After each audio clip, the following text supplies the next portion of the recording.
നമസ്കാരം. ഒടുവിൽ കോട്ടയത്തിന്റെ MP Thomas Chazhikadan തന്റെ വായ തുറന്നു. മുഖ്യമന്ത്രി പങ്കെടുത്ത ജനകേരള സദസ്സിൽ വെച്ചുണ്ടായതൊക്കെ ഓർത്തെടുക്കുന്നു. എന്നിട്ട് പറയുന്നു മുഖ്യമന്ത്രി ചെയ്തതും പറഞ്ഞതും ശരി തന്നെയെന്ന്. നവകേരള സദസ്സിൽ പരാതി ഉന്നയിച്ചതിന് മുഖ്യമന്ത്രി കുറ്റപ്പെടുത്തിയതിൽ തനിക്ക് അപമാനവും ദുഃഖവും ഉണ്ടായിട്ടില്ല. താൻ പറഞ്ഞതും മുഖ്യമന്ത്രി സൂചിപ്പിച്ചതും രണ്ടും പ്രധാനപ്പെട്ടതാണ്. പാലാ കോട്ടയം പ്രദേശത്തെ ജനങ്ങൾ നേരിടുന്ന പ്രധാനപ്പെട്ട പ്രശ്നമാണ് റബ്ബർ വിലയിടിവ്. ജനപ്രതിനിധി എന്ന നിലയിൽ അത് ഉന്നയിച്ചതിൽ അഭിമാനം കൊള്ളുന്നു. എന്നാൽ സദസ്സിന്റെ ലക്ഷ്യത്തെക്കുറിച്ച് മുഖ്യമന്ത്രി പറഞ്ഞ കാര്യവും പ്രധാനപ്പെട്ടതായിരുന്നു. KM മാണി ജീവിച്ചിരുന്നെങ്കിൽ പിണറായി ഇങ്ങനെ പറയാൻ ധൈര്യപ്പെടില്ലെന്ന കേരള കോൺഗ്രസ് നേതാവ് PM മാത്യുവിന്റെ പരാമർശം വ്യക്തിപരമാണ്. പാർട്ടിക്ക് അതിനോട് യോജിപ്പില്ല. ഈ വിഷയവുമായി ബന്ധപ്പെട്ട് കേരള കോൺഗ്രസ് നേതൃത്വത്തിന് ഇടതുമുന്നണിക്കുള്ളിൽ ഒരു മുറുമുറുപ്പ് പോലും ഇല്ല എന്ന് ചാഴിക്കാടൻ വ്യക്തമായി ചൂണ്ടിക്കാട്ടുന്നു. മുഖ്യമന്ത്രിയുടെ തെറ്റുതിരുത്തലിൽ 2 ആഴ്ചത്തെ മൗനം വെടിഞ്ഞാണ് തോമസ് ചാഴിക്കാടന്റെ ഈ പ്രതികരണം. ഇത് ചാഴിക്കാടന് വേണ്ടിയല്ലെന്ന് വ്യക്തം. പാർട്ടിയുടെ എല്ലാമായ ജോസ് കെ മാണിക്ക് വേണ്ടിയാണിത്.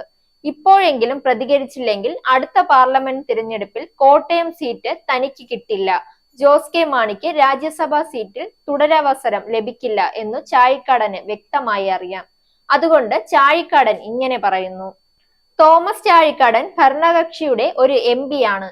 എന്നിട്ടും മുഖ്യമന്ത്രി പാലായിലെ വേദിയിൽ നിർത്തിപ്പൊരിച്ചത് ആളുമാറി പോയിട്ടാണോ എന്നായിരുന്നു കേരള കോൺഗ്രസുകാരുടെ സംശയം.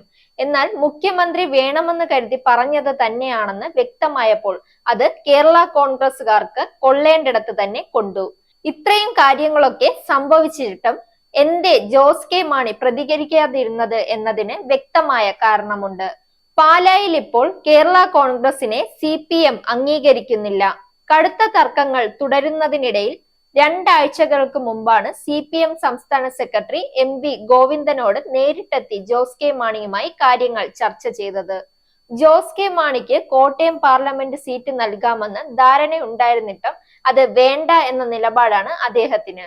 പാർട്ടി സെക്രട്ടറി MV ഗോവിന്ദൻ നേരിട്ട് പാലായിൽ വന്ന് ജോസ് കെ മാണിയോട് ചർച്ച നടത്തിയതിന്റെ സെറ്റിംഗ് MP തോമസ് ചാഴിക്കാടനെ ഒഴിവാക്കി ജോസ് കെ മാണി കോട്ടയത്ത് മത്സരിക്കണമെന്ന ഒരു സൂചന നൽകാൻ കൂടിയായിരുന്നു.